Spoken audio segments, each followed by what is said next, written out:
Hey everybody, welcome to Love and Relo, the voice of the relocation industry. I am your host, Ben Cross, and I'm so blessed, honored, and enthused to be here with my good friend, Chris Chalk from Fiserv, Global Mobility Immigration Manager. How are you doing, Chris? I'm doing fantastic, Ben. How are you doing today? Dude, I'm pumped. I'm seeing you right now. Here we are. We're together. This is fantastic. Where in the world are you right now, Chris? I'm sitting in Marietta, Georgia, in a Fiserv location. This is not a virtual background. This is actual. What is that? I love it. Oh, look at this. We got a real office, a real workplace. I've heard of those. This is great. My dad talks about these places. How did you find one? GPS. Yeah. So Fiserv, we started returning to the office not long after I joined, so back in September. Yeah, Okay. doing the whole All return to right. office thing. For all of us who haven't ventured out of our homes in the last 18 months, what is it like going into an office building? Do you like it? Are there real benefits to it? We've been pontificating on the return to office. Will it ever happen? It's happened for some, it's not happening or been postponed for many. Are there real benefits to it? Is there a real value proposition to working in an office? There's absolutely real value proposition starting with this place has actual Keurigs with actual it's like Starbucks. Not the K reusable cups. pods like my wife makes me buy, but Not the the new ones that joints. come from some, yeah, no, the real ones, like the flavors that I actually like. So Yeah. already, yeah, you got to spend gas to commute, but the office is very close to my house. But the savings in Keurig pods, we're about even. This is Having to wear awesome. having to wear Hit that like pants. button right now. I want to know, are you in an office or are you working from home? What is your situation? Are you hybrid? Are you sometimes in, sometimes out? Let us know. If you're watching this right now, if you're watching Chris, hit that like button, smash that like button right now. Let me know what's up. We got a bunch of people on LinkedIn. We got people on Facebook. People are checking in here left and right. I want to know, are you in the office? Are you working from home? Andrea Whitaker, looking forward to today's show. Are you in the office or working from home? Let me know. Nicola from Germany, in the office or working from home? We get a lot of salespeople on this show. Full disclosure, don't run away. I know you're corporate, but we do get a lot of salespeople. A lot of them work from home. Just saying. Jamie, hi, Ben and Chris. Cheers from Mississippi. What up, Jaime? Stacy Huff. It's going to be a fun show. She has to say that. She's the producer. Thank you so much, Stacy, for being there for me. Janet Turner. Wahooey. Yes, Janet, finally.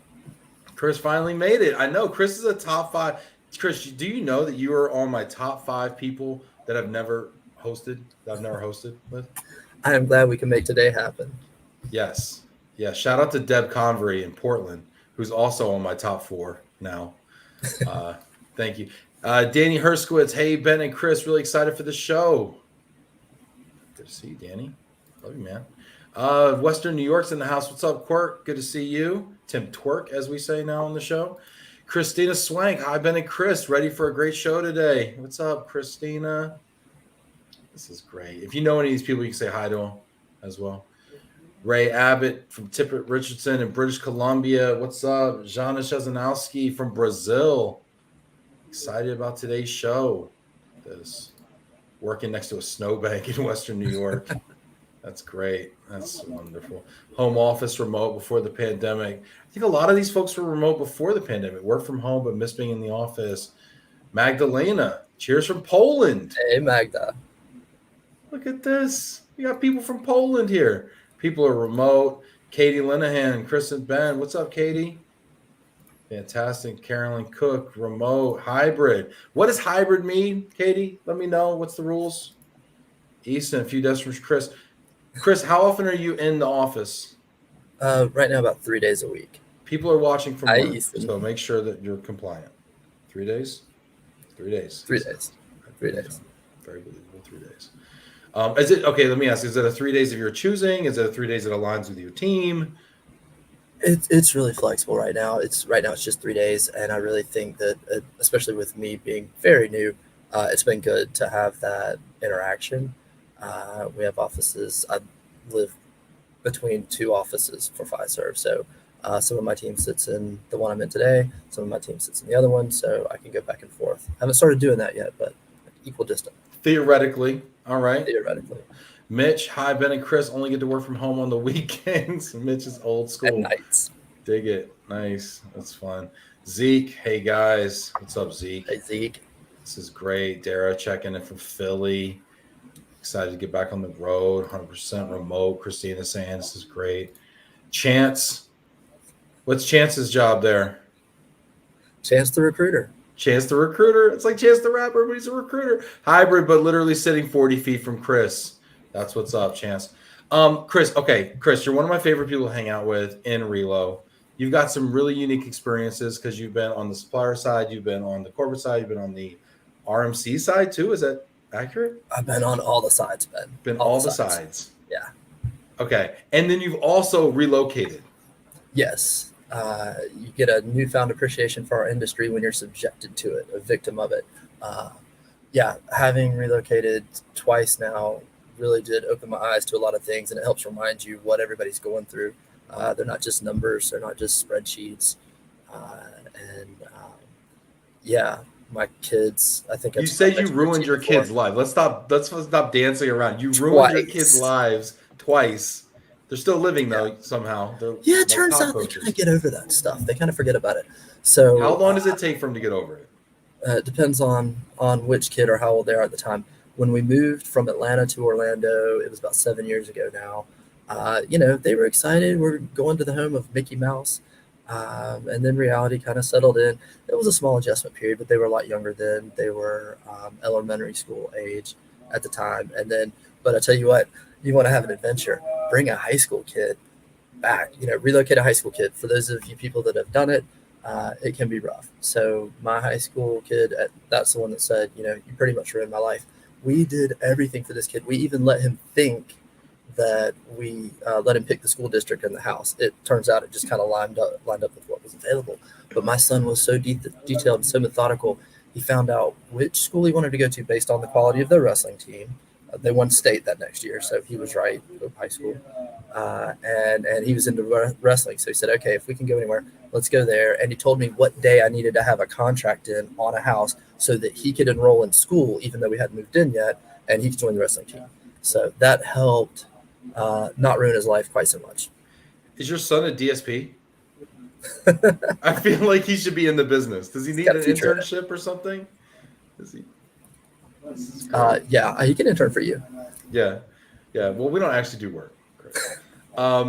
No, but this is interesting. And then you also we were talking also.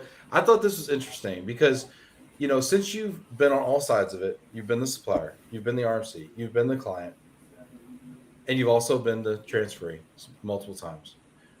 Let's talk about policies just for a second. I'm like hopping right into everything. Yeah. And by the way, if you have questions for Chris, put them in the comments. I promise I will prioritize your questions over all others. So get in the comments there. Let me know what your thoughts are. But Chris, what types of policies do we need to reevaluate, or where do you see opportunities to tweak what we do? So I'm actually looking at that right now. I think one of my sort of love-hate relationships, mostly hate, is with lump sums. Lump sums. Preach. Where the lump sum should go is into the overall policy, like a miscellaneous relocation allowance. Very, very effective. I know how I need to spend my money. I expect our relocating employees do too. So, but to give them only lump sum, I think managed lump sums, there's a place for that. Lump sum for somebody earlier in their career or just coming out of college, having to go across the country, absolutely makes sense. But when you start taking, I've been on all sides of this. If my company would have given me the total value of my relocation in cash, I wouldn't have taken it. I absolutely wouldn't have taken it.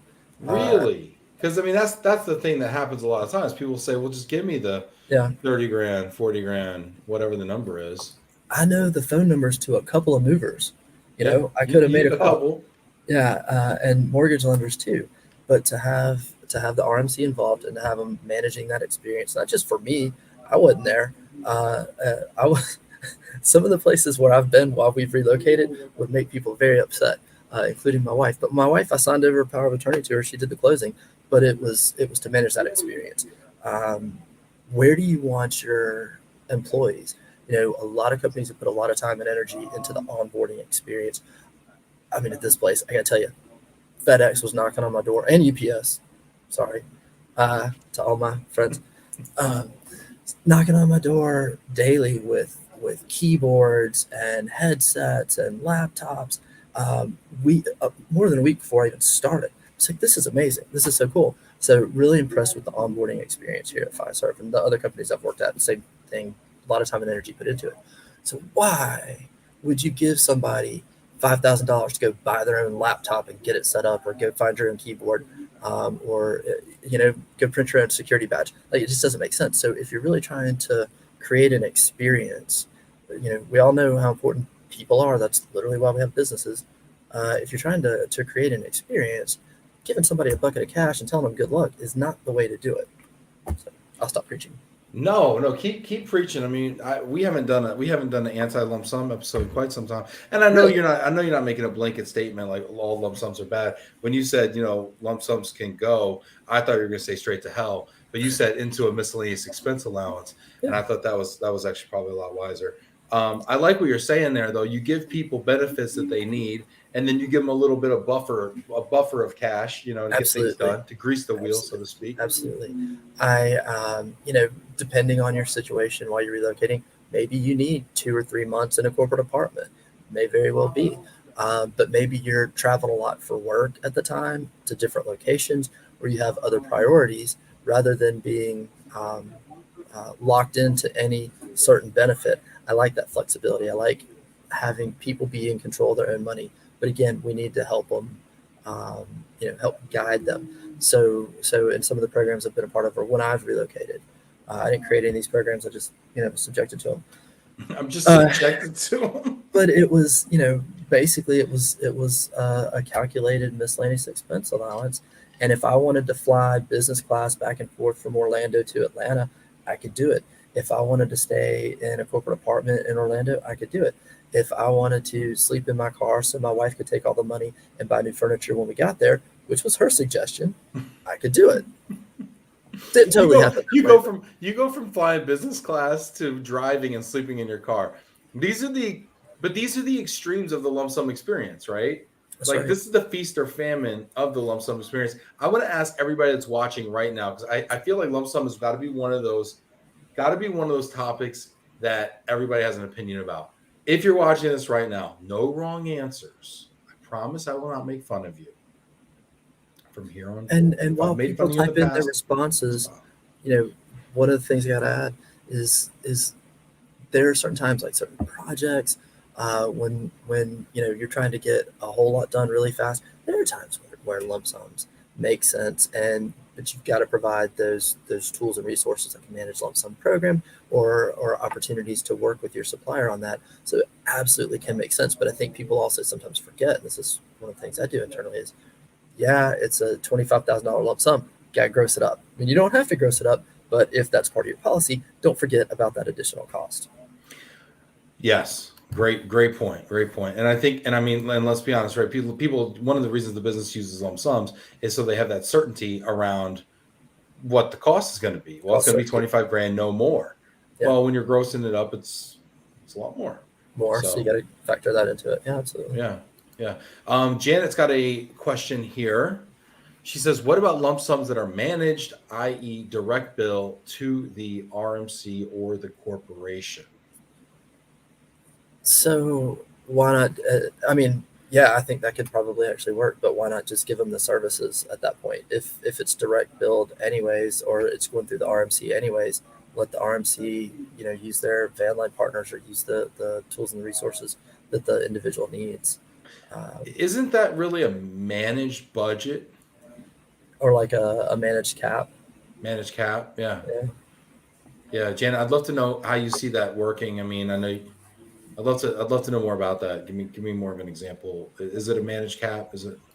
Let me know. Lynn Ripley, great topic. Also, now seems to be the time to stand apart in the competition for talent. I'd love to hear Chance the recruiter weigh in on this. A flexible approach while still providing a positive experience seems to be the most logical approach to today's challenges. Chance the recruiter, if you're still watching, we're calling people out like an umpire. Get in here. Let me know what you think in the war for talent, because it is crazy out there. Do you see this? Is this part of your consultation to your talent partners? Yeah, I think Chance might have had to actually go back to work, but I can throw something at him in a second. There he is. So, I was having this conversation yesterday. I had the opportunity to do a presentation for some of our talent acquisition people, and that was a message that I was providing. And I started to go down a long road of an analogy, but we'd spent a lot of time on some of the immigration stuff. But basically, it's like you're having a dinner party. Step one is you got to figure out who's coming, and then are you going to have it catered? Are you going to grill hamburgers? Anybody's capable of taking a bucket of money and finding the best van line out there that meets your needs, the best mortgage, perfect real estate agent in the destination, all this other stuff. You're still going to miss out on a couple of things. People are capable of it, just like people are capable of cooking a 5-course dinner. But then we have Uber Eats and Postmates and takeout. There's a time and a place for it. So my feedback is, or my guidance is, look at the individual situation. Do they need a little additional support? We got to ask a few questions. Do they have a family, a bunch of kids, a bunch of pets, moving to a new location? That's when you need the help of an RMC to make this work. What are those parameters? You were kind of talking about this before when you were talking about lump sums. Well, if it's just fresh out of college, it's one thing, right? What to you, what are those parameters where you have to go from lump sum, let's say, to managed relocation? What are those break points? For me, it's not just about, whether it's a homeowner or a renter. I think renters can absolutely need the same level of support. Just because you don't have to dispose of a house doesn't mean you're not going to buy one in the new location. But yeah, typically, I think where I see the breakdown, or where it's triggered a lot, is people further along into their career at a higher level within the organization, which tends to go along with potential for families and home ownership. So that's kind of where I see companies applying lump sum versus a managed program. Yeah, interesting. I couldn't agree more. Let's see, Mike Falia, good to see you here on here. Chris, last time I saw you, we were in Puerto Rico. And that's the other time I had to sign over power of attorney to my wife, because I was hanging out with you guys in Puerto Rico while she was buying a house. So yeah, that was the first time I did it. So yeah. Dude, you were so cool in Puerto Rico. I checked in after you at the hotel, and I guess they give you like a complimentary glass of champagne, and then they were fresh out. Apparently, you got all the rest of the champagne in the hotel. I don't know how it happened. It's a little glass, and you turned around and you gave it to my wife, which was such a gentlemanly thing to do. I would never do that. You did it, so thank you, Chris. You're a bigger man than I. I will take that compliment, but I got to turn it around. I mean, Ben, she's married to you. She deserves a glass of champagne. You look like you need a drink, Miss Cross. Yeah, sorry. That's great. That's great. Janet, yes, Puerto Rico, fun. Yes. Janet saying, I have many clients who have a budget amount. I bill the client direct, and the employee pays any balance out of pocket. I guess this falls under managed cap. Yeah, I would say so. Yeah. Cool. And there's a place for that. And, our program has elements of that. Cliff's got a question. What do you think about letting the employee choose which option they prefer? What's wrong with that, Chris?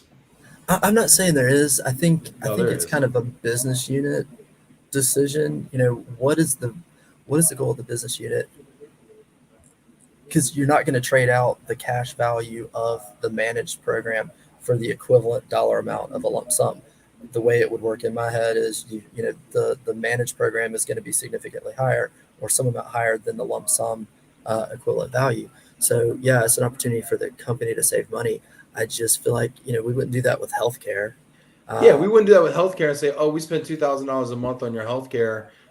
Here's or you could just go get a box of Band-Aids and here's $1,500. Yeah. Like, we don't do that. And you don't show up to work and be like, oh, wow, this is a great computer, monitor, docking station, printer. Wow, that file cabinet looks super expensive. Hey, how about you just give me the cash and I'll work from my phone? Yeah. Can I just work from my phone? It's an iPhone 13. Can I just work from my phone?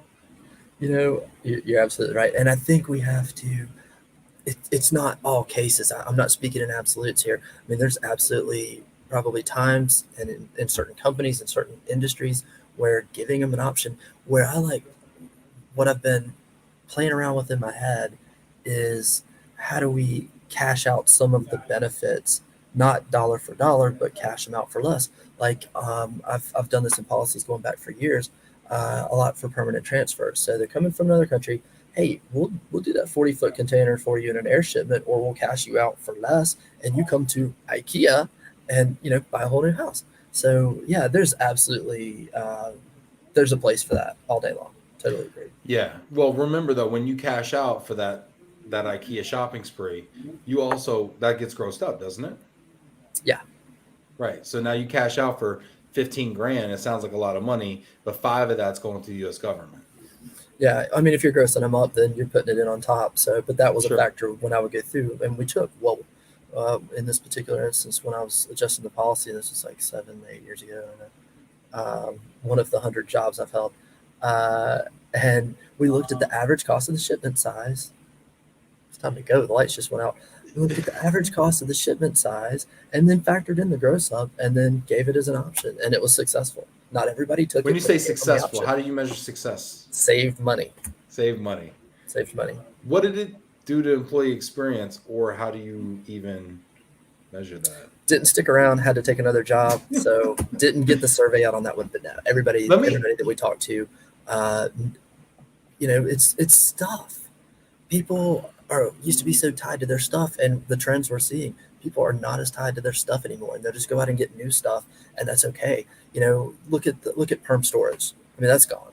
That's long gone for most companies. You see the looks on people's faces when they go crack open one of those vaults 17 years later after they went on a world tour, multiple assignments. They don't want that stuff anymore. No, and they're tossing it. So we've been paying the bill, and sorry for our household goods colleagues with the big warehouses, but we've been paying those bills for 10 years, and they come back and throw everything in a dumpster. There's a lot to be said for that. I mean, gosh, I had a vault that was in there for 3 years, and I had the same feeling. I mean, gosh, imagine unpacking a printer from 3 years ago. You're like, what am I going to do? Or a TV. Yeah. A TV, like a CRT television. You're like, really, y'all? Now I got this 1,000-pound television I got to dispose of. Let's see here. Vinny Valverde. Cheers from the ATL. Did you see Vinny today at the Oh, yes, I did. And Vinny, I should have taken a picture and showed it up here. That jacket, you were killing it today at the Mark holiday luncheon where Vinny and I were earlier today. I don't know. Can you send in a picture of it, Vinny? You got to show it. Ben's got to see it. Post a picture, Vinny. Is that possible? Do we have the internet? Is the internet capable? Hit that like button if you want to see a picture of Vinny in the jacket. Worst case, throw it on the gram and put it into the comments there. Let's see here, Vinny. All that jacket was needing though, Chris, was a big old Fu Manchu mustache, because that's what it had in Portland, and it was. You're gonna be disappointed. Oh, it was gorgeous. Let's see. We got a couple comments coming in here. Dara O'Brien. Cost certainty is usually why businesses like lump sums, but the employee experience suffers. Companies should be exploring options that achieve both objectives. Flexibility is key, especially in the war for talent. Dara, I think you're holding back. I think you have an answer. I think you want to play a card here. Dara, I'll bite. I'm your Huckleberry. What is that solution, Dara? Love to know. I think I know where you're going. Magda says they would pick Uber Eats. Like, yeah, just cash me out $15,000 at Uber gift cards. That'd be sweet. I can live in their car. I can live in an Uber. Christine, I've been paying for a storage unit that is full of stuff I don't want 5 years from now. Yeah. Our friends over in temp housing would say, in the future, we're not going to own furniture. We're just going to rent places that are furnished, or even potentially buy it furnished. I don't know if we're going to get there or not, but I will tell you though, I'm in a place in my life where I avoid furniture that I have to put together. My 12-year-old daughter, for her birthday, wanted a vanity, like this whole makeup thing and a table thing. And I really wasn't paying a whole lot of attention, and it was on back order, something I don't even know where it was coming from. My wife forget. Long story short, her birthday was September 5th, and the vanity arrived 2 weeks ago. Spent 5 hours putting that thing together with the little, So there's something to be said for hanging on to your stuff, I guess. Yeah, 100%. 100%. Dara saying I may be biased, but my money's on point. See, there you go. I knew there's a layup for you, Dara. Yeah, which is a point-based system. I know Plus Relocation is really pushing that. It's interesting. It's interesting. Joseph Dent, on a large family, every item can't be replaced for less than the cost of Relo, but for couples with no kids and scarce items, maybe. Yeah. And I could see it because I know also, you move into a new house and what's the first thing you want to do? You want to get some new furniture for the place, right? That's like kind of our process, So I get it. It makes sense. It makes sense. Let me ask you this though. You also wrote something to me one time that I found really interesting. Here's a policy change. Explain yourself, Chris Chalk, for our household goods. All right, and if you're in household goods, I want to hear your thoughts on this. Yeah. I'm going to read this verbatim. Okay. All policies should state they will not move a box from a prior move that you never opened the first time. And I'll tell you, that came from when I was a kid. So my dad was relocated a couple of times, and there was a basement full of boxes with an Allied sticker, a United Van Line sticker, never cracked the packing tape. Books, cookbooks, who knows what was in them. But that's something I think should be in every policy. If you never opened it the last time, we're not moving it this time. If it already has a inventory sticker from a previous move on it, it is not to be moved again. That's funny. Let's see here. Cliff, I know a company that can put that together for you, Chris. He's over here pitching third-party services. Shout out to CMS and Chris over there. Sean Luchin says, Chris, if you have a tween girl and your biggest issue is a vanity being put together, call yourself lucky. Amen, Sean. Yeah, no. That was not the biggest issue. And she handed me all the tools. So it was some good father-daughter time. That's cool. I got a question for you. Speaking of this, right? And you talk about ruining your kid's life twice and them coming back from it like a phoenix from the ashes. I have a question. We offer spousal support. We offer some counseling around that. We offer career assistance. We offer a lot of things, right? And a lot of times relocation consultants kind of call themselves family counselors and therapists sometimes even. Is that a benefit you could ever see or justify being offered for kids, not spouses, but kids of transferees? Ben, that's a fantastic question. Like an EAP program for real? Yeah, but also like a DSP focused on kids stuff. I think there would be a ton of value in that. There's things like school choice for moving internationally or even domestically, but integrating the kids in the new location, finding their interests and hobbies. I mean, I made my son do his own research. He was really into wrestling, so he researched the schools in Atlanta in the area we were looking at, and he's like, "Yep, I want to go to that one." And again, he still thinks that he picked the house. It just worked out that way. I mean, we did listen to him, and it did make a difference. He joined a sports team on the second day he was there, and made friends and everything else. Been a part of it ever since. So great way to get him involved. I do think that there's value in taking the kids' interests and hobbies into consideration. I think we should be doing that. Yeah, people are loving that idea right now. You know what I'm loving though right now? I'm loving this picture right here of our good friend Vinicius Valverde and the UPS crew at the Christmas party, the Metro Atlanta Relocation Council party. Was that joking about that jacket? Vinny, that jacket is fantastic. That jacket rocks. And Vinny, you look real good there too. You look good. You look real good, man. Real good. And the gentleman on the other side of Stephanie there, John Deek. I don't think he could find the on button for his laptop right now. No, I'm just kidding, John. He today got named to the advisory council for Metro Atlanta Relocation Council, and at the same time became a lifetime member of Mark. So he never has to pay for the chicken lunch again. Never got to pay for the chicken lunch again. Winner, chicken dinner, John D. There you go. Vinny Valverde, hey, that's my UPS team. Great team. Yes, Vinny, that's awesome. Look at this. Chris doesn't need cookbooks. It's all in the brain. All right, you know what? I'm going to challenge you. Before, and we'll get rid of this nice, great dad comment here. Yeah. Okay, and now we're gonna move right on here to the cookbook thing. Because Chris, not only are you a relocation expert, but you are also an aficionado of the perfect martini. That I am, Ben.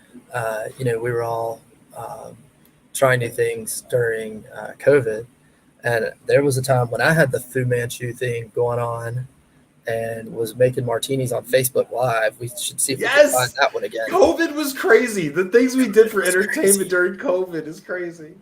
I think I was trying to go for the Tiger King kind of look, but anyways, yeah. So Must have been April of 2020, maybe.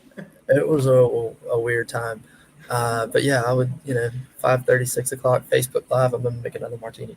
So We're I've gonna made refer back to martinis COVID like it was the 60s, by the way. We're gonna be like, it was a crazy time back in COVID. back in COVID times. Yeah, I used to, when I was on the service provider side, we were talking about this the other day. I used to do hospitality suites down at SRRC, make my little chocolate martinis. Everybody was packed into the suite. People walking around with a little, brown line across their middle or their backs because I'd rim the glasses in cocoa powder, because we were fancy. But the perfect martini, classic martini. I like vodka. I've managed to get it where I can pour, just eyeball it into the shaker. But before you do that, you got to take the martini glass, put crushed ice in it, fill it up with water, set it to the side, right? You guys with me? I should have brought Reserve. props. Yeah, reserve. Then pour the vodka, good vodka, into the shaker. All right, hold on. Good vodka. Let's say, shout out to our vodka sponsor, which is who? We do not have a vodka sponsor. We will. If you shout them Okay. out, we're going to go get one. We can go with Tito's. I Tito's. like Tito's. Shout out to Tito Beverage, my good friend from Austin, Texas. Yeah. So then the vodka goes in the shaker, and then let it sit for a second. Don't even have to shake it yet. You get the olives, blue cheese stuffed olives, something stuffed olives, whatever you want to do. 2 olives. I think bartenders say this is bad luck. Not 1 olive, not 3. They'll go 1 or 3 olives. Not 3 olives, only 2. You know why, Ben? You do know why. 1 for you and 1 for her? No, 3 olives takes up too much room in the glass where the vodka can go. Okay. But So- why not 1? Well, you can do that too. Because you're Or not. hungry? Yeah, you need a little snack. Okay, so then shake, right? Shake the shaker with the vodka in it. Do you do the old mustachioed man with a leather apron? One hand. Yeah, Oh, that. one hand. Totally do that. Okay, go back to your glass, dump the ice and water out. Now, if you're getting really fancy, take a little miniature hairspray, little sprayer bottle, put the vermouth in that. 1 squirt, coats inside the glass. Now, if you don't have one of the little fancy little squirty things, just a couple drops of vermouth in, swirl it around, throw it out. The vodka goes in, and you're done. I love it. I want to hear your thoughts out there with Chris's perfect martini recipe. Do you have any Martini Secrets?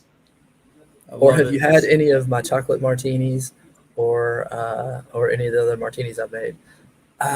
So hey Ben, real quick while the intros come in, it was that Facebook Live video where my wife finally figured out that basically I was just drinking straight vodka. She didn't really know what was in a martini, straight chill vodka. So, but that's why it comes in a small glass. Really wanting a martini right now, because if you tell people you're drinking straight vodka, you have a problem. You tell me you're drinking a martini, you're a classy gentleman or lady.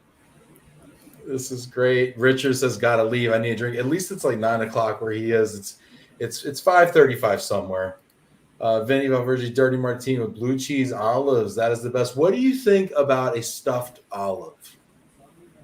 I love stuffed olives, but dirty martinis will get in a fight. And that's where the olive flavor comes from. Is the olive you put in the glass, dumping the tray of olive juice in. Can't do so it. No dirty martini, and especially you want a filthy martini with the olive juice from the blue cheese stuffed olive.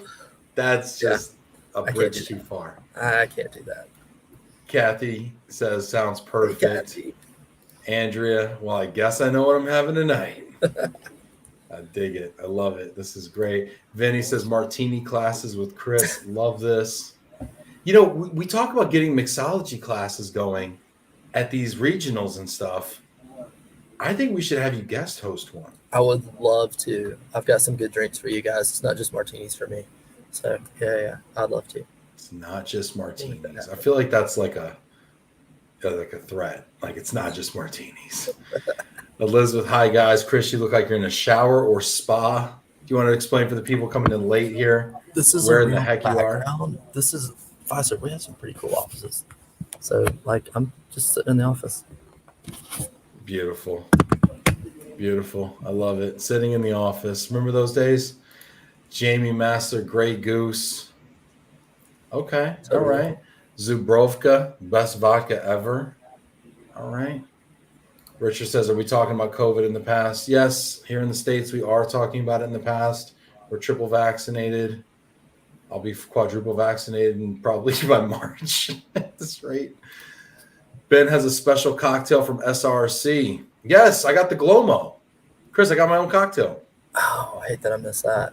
And it's trademarked. Of course it is. Well, Glomo's trademarked. So now the Glomo cocktail is trademarked too. Yeah, so super, super quick. It's actually people might say this is a twist on a Negroni because it's an equal parts drink. And it is equal parts bourbon, Grand Marnier, and either Campari or Aperol, depending on how crazy you're feeling. And I do it in a rocks glass. I put the ice in the glass. I do not reserve. I build the drink in the glass. Okay. I don't do this whole like, let me shake it, let me pour it over new ice, too much water. I just fill the glass with ice, and I also have a good eye, Chris. Yeah. And I actually eyeball it to the milliliter, and I do a third. Okay. And that's what I do. So I do a third bourbon, a third Grand Marnier, and a third Campari or Aperol, and then I just give it a light swirl, and we're off to the races there. If you're feeling really crazy, you can throw a little lemon twist around the rim, maybe a little twist or something like that. You could burn the lemon, you could slap the lemon, you could throw some herbs, you can do whatever you want. But basically, you get the gist. That's the Glomo. I'm gonna give you one more quick recipe because it's a third. Aha's. Everybody know that Coca-Cola product? No. I've tried it before. So cases of Aha's at my house. What's an Aha? It's like a sparkling, sugar-free beverage. It's like sparkling water with flavored sparkling water. Coca-Cola product. Really, really good. Some really, really good flavors like green tea, citrus, all natural. So you ever heard of shrubs? I'm not talking about hedges or bushes. I'm talking about a shrub. It's a liquid. So back in this stuff's made a resurgence. Sounds like it's about to be a long story, but it's not. Farmers would make this stuff. They take whatever leftover fruit and some herbs like basil, strawberry, and they mix it with vinegar, and it becomes like a drinking vinegar. So you can buy shrubs. Some of them are expensive. You'll find them online or like really cool wine shops. You can find this stuff. Really interesting flavors, cucumber and thyme, like all different stuff. So is this like bitters? Yes and no. It's vinegar. I mean, you can take it. You can make salad dressing out of it. You can make cocktails out of it. You can mix it with lemonade. That's how they used to do it in the old days.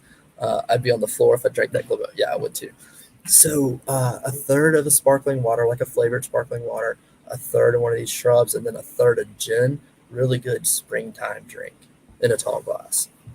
Nice. I love it. Yes, Vinny, we had some good drinks at your house. Vinny throws the best Christmas party. It was beautiful. Thank you so much, and Laura, for hosting us. And I actually had a needle in my face by midnight. Actually, yeah, it's an odd place to put a needle.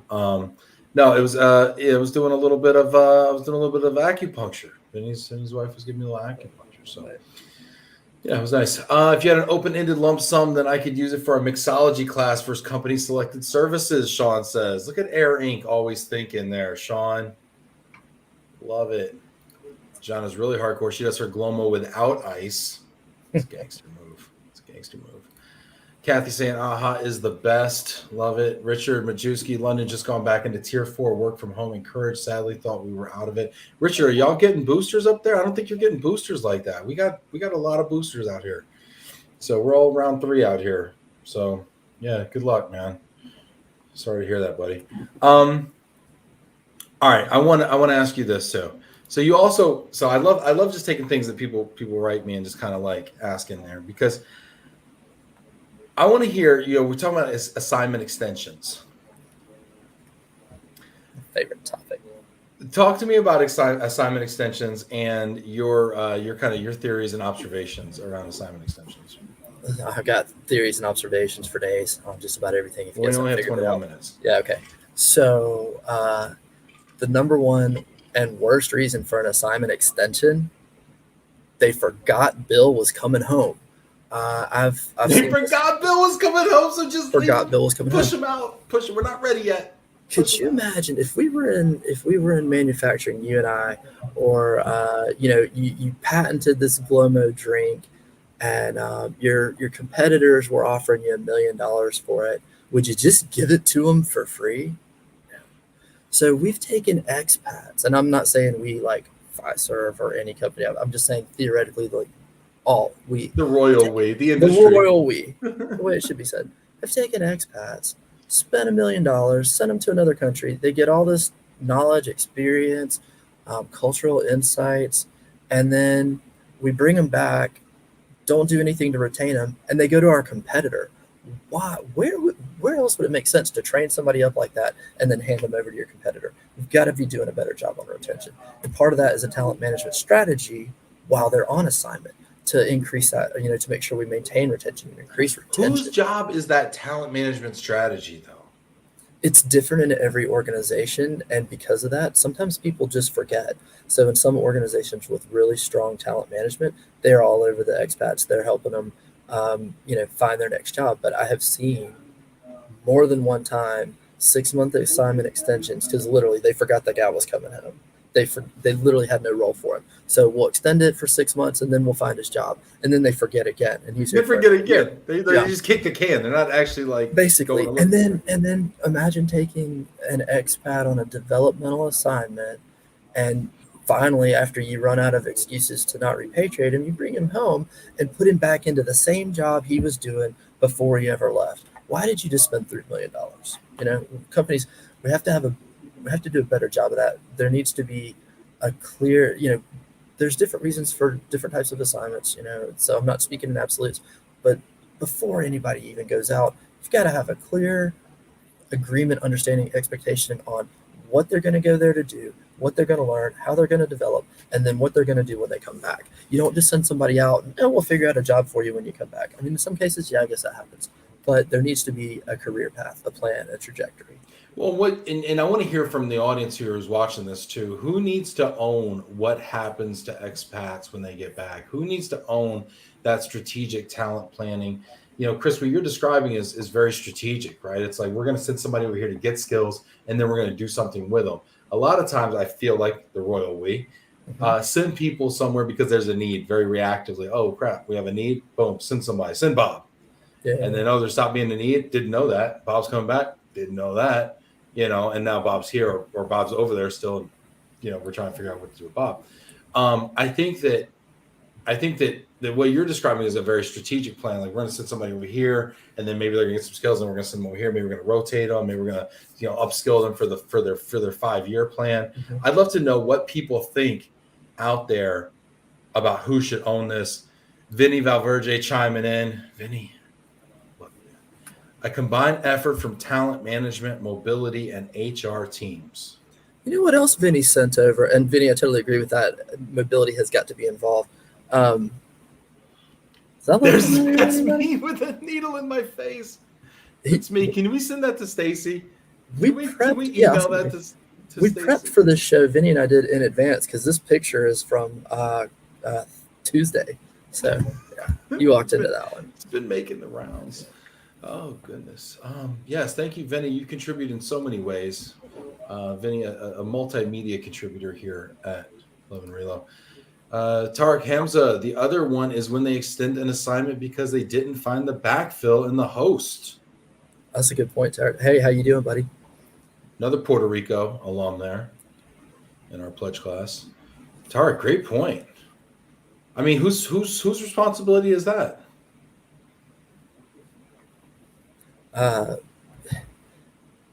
It's all got to be sort of the same universe. I mean, talent and global mobility have to be working together on this stuff.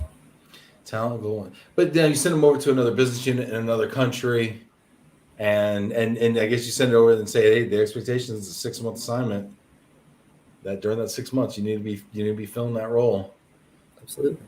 Do they ever get extended just for like a month, or is it always like another big 6-month interval, or is it?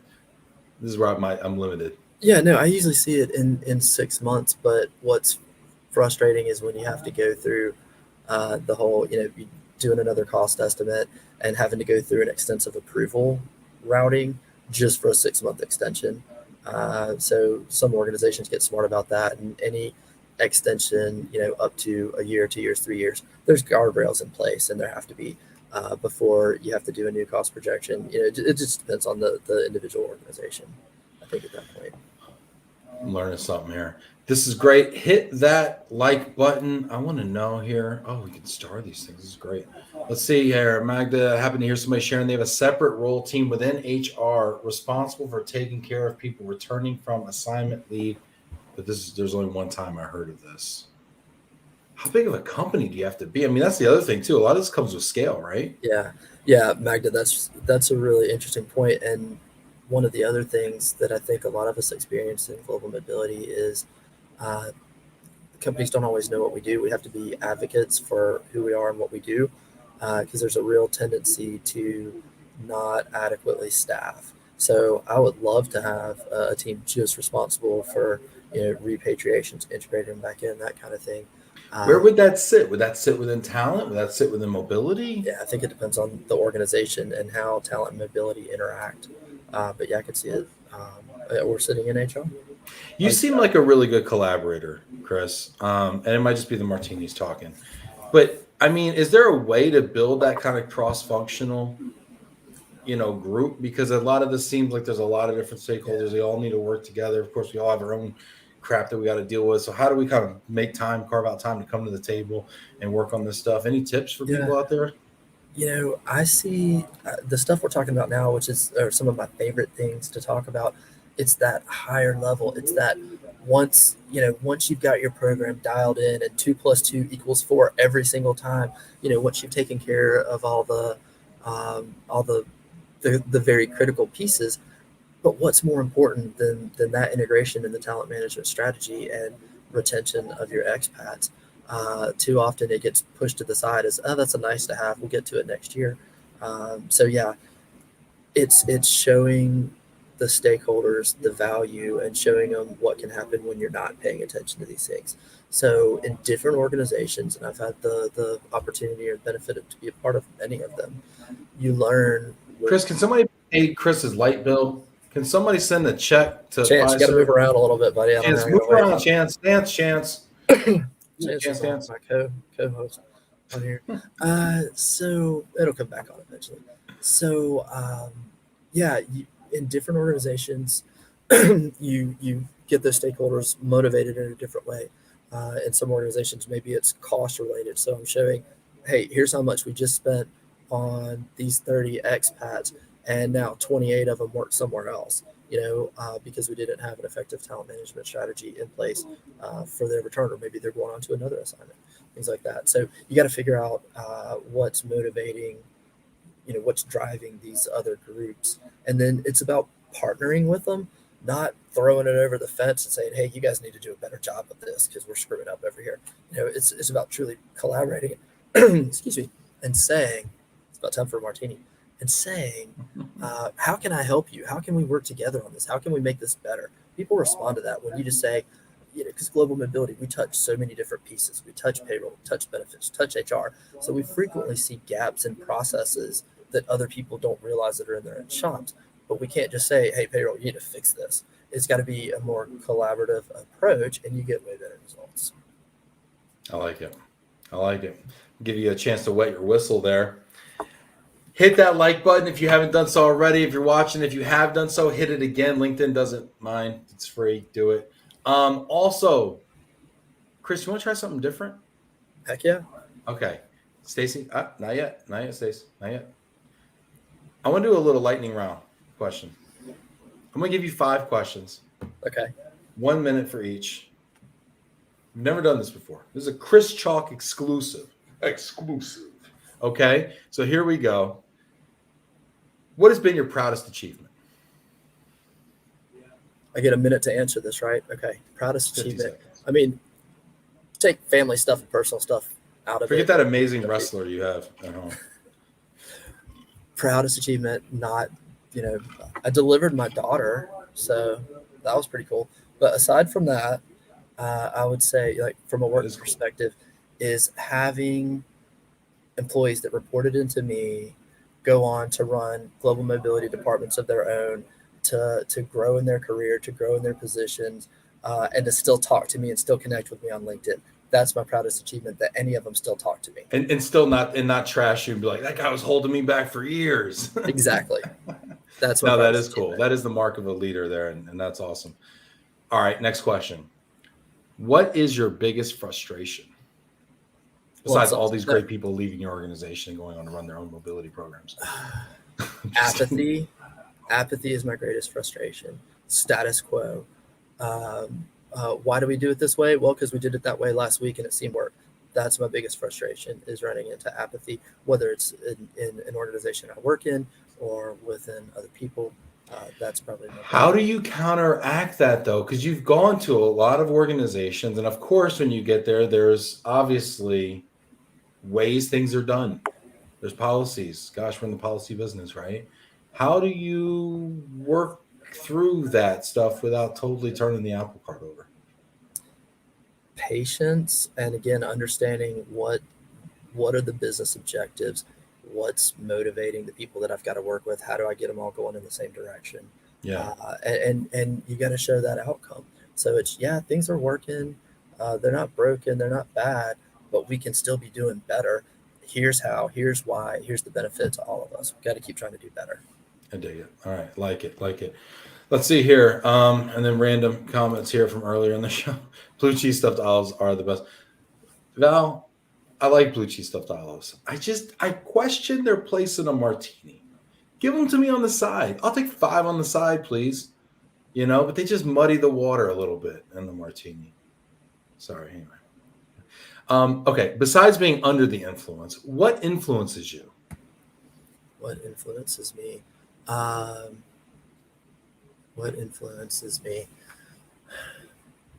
Technology, new ideas, people that are passionate, that influences me a ton. People in this industry.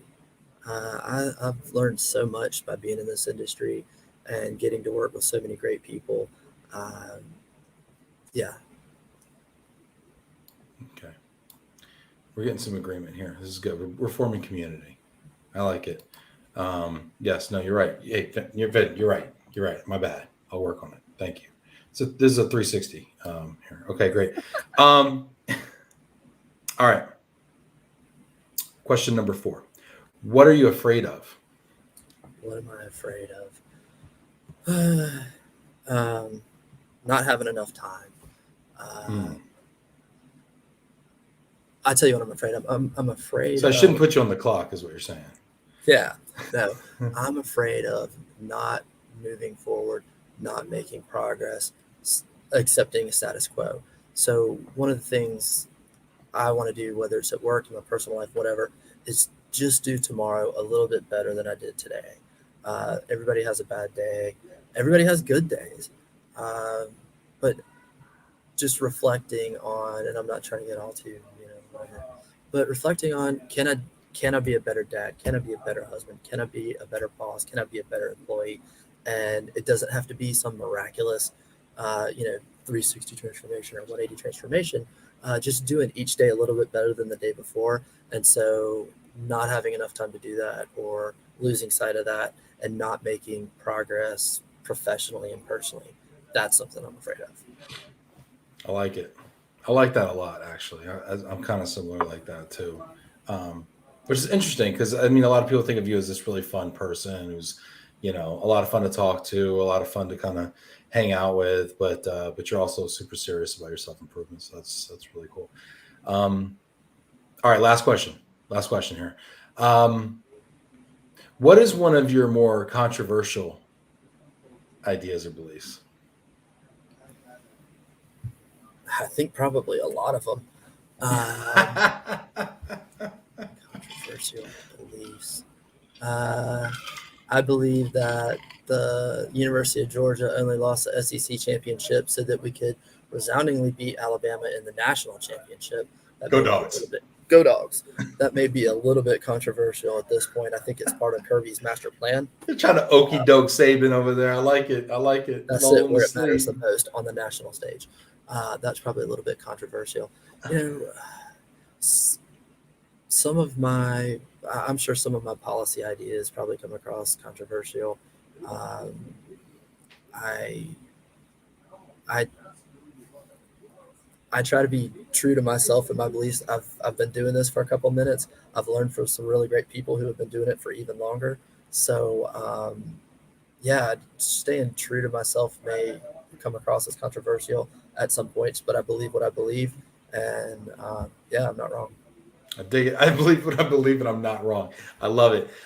This is great. Okay. Thank you for doing that with me. That top five, that was a lot of fun for me. Now it is your turn for a top five here.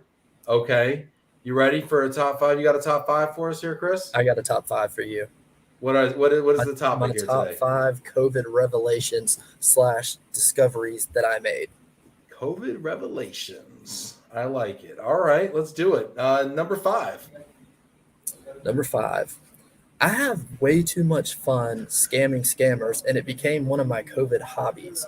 So, you Do get the tell. phone call about this is the Department of Social Homeland Security. Your number's been hacked. You have 10 bank accounts open in Texas. They were running drugs. The drug shipment was seized. And then you see how long you can keep them on the phone for. Yeah, I think I did it too many times and I made them all really mad. And as a result, I had to like X my Google Voice number because they literally put me on every list to the point that my phone was ringing, I don't know, about every 30 seconds. So I feel like I won, though. Yeah, that was one of my favorite Did you ones. make it on the do not call list for the scammers? That'd be great. No, they just put me on they have their new people trained by calling me. Yeah, no, it was ringing so fast. I was going to the grocery store one day and got one of these calls where they want you to go buy a bunch of gift cards, but don't tell anybody, but they want you to buy a bunch of gift cards because they're going to lower your direct TV bill. And I actually just kept the guy on the phone. I had him on the phone for an hour. It was great. I was just going through the grocery store shopping. So, yeah. I gotta tell you real quick here. I worked at a place. One of the GMs got an email from the owner of the company, and it says, "Go buy a bunch of Apple gift cards. Go buy a bunch of buy 10 $100 Apple gift cards, and scratch the number." And, that was the first email. He gets it. He goes and buys 10 Apple gift cards, like out of petty cash or whatever, right? And then he calls up the owner. He's like, "I got these cards, but I don't understand what you're saying to do with these things. What am I supposed to do with? I've never bought these before." He's like, "What are you talking about?" "Well, you sent me an email right here that says go buy these gift cards." And if this guy was just a touch smarter, he would have scratched them off. If he would figure out how to scratch them, I mean, he was light years away from being smart enough to not fall for it. But if he was just a touch smart, he would have scratched them off and give the codes back to the scammer. Been an expat that was making, over $300,000 a year.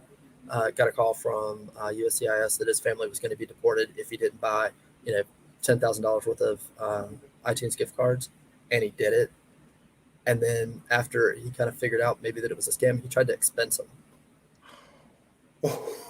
That's something you don't really want to admit to. This is great. This is a whole nother show. Number four, neckties no longer serve a purpose, and dress pants are kind of getting on my questionable list at this point. I will never wear a necktie. I gotta be honest. I've been a tie guy since 06. Like since I started, I was wearing ties every day when I worked in the call center, and I put one on now, and I'm just like, I'm not feeling it. I'm just not feeling it. Dig it. Number three, Zoom will not replace face-to-face interaction. We shouldn't even try. I did start worrying when I realized I was naming all the squirrels in my backyard when we were in the middle of work from home. We need personal interaction. The technology has come a long way, and I love it, and there's a place for that too, but we still need that face-to-face interaction. yeah. Scott says hi, by the way. Scott the squirrel. So. Scotty. Yeah, that really hit home for me at the IAM conference and then the ERC conference in October. There was like a rush of like, oh, this is why we did that forever and ever. Yep. Number two, my liver is capable of so much more than I ever gave it credit for. That was a COVID discovery. I was at a doctor's appointment one time during COVID, and when they ask about alcohol use, and this was on Facebook, it was the Facebook memory that popped up the other day. When you say, COVID amounts of alcohol. Like that's not the answer they're looking for. COVID amounts, not instead of copious amounts. Yeah. Number one. Humans have a limitless ability to adapt. Look at everything we went through. School shut down, work shut down, people lost jobs, travel shut down, people were separated. There were so many people that never thought they could work from home full time. They hated it, whatever else. But humans adapt. We figure out a way. And that's something that I hope, we don't have to go through again, but you look at throughout history and our ability to adapt to challenges and to kind of terrible situations is really rather amazing. Our ability to adapt to pandemics and relocations is limitless. This is awesome, Chris. It's so good to talk to you. So good to see you. Talk to you. Oh my gosh. And thank you everybody out there in the world that was a part of the show today. Hit that like button, send a little love out there to Georgia, to Chris. Hit that like button. Appreciate everybody out there.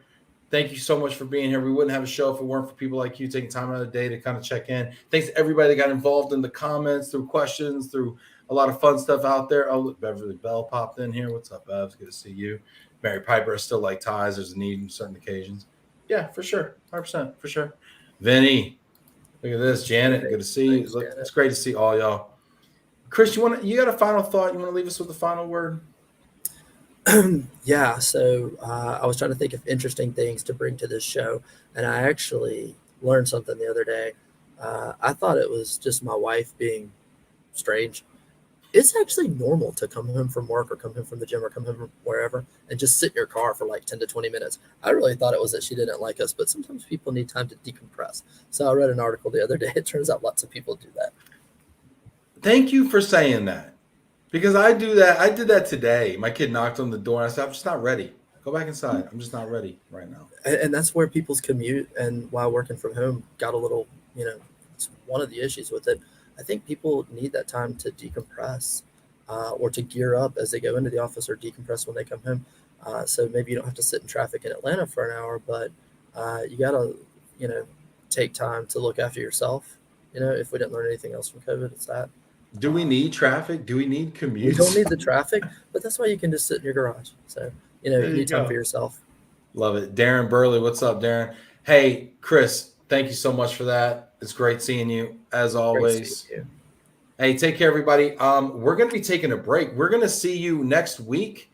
We've got a fun little lineup we're working on next week. I'm not going to tell you who's going to be on, but there are some really big VIPs next week that we're going to be talking to on location. I'm going to be traveling all next week. So we'll be releasing the schedule probably Monday morning. So we will see you next week. Chris, thanks again. I can't wait to see you in person. Thanks very much, Ben.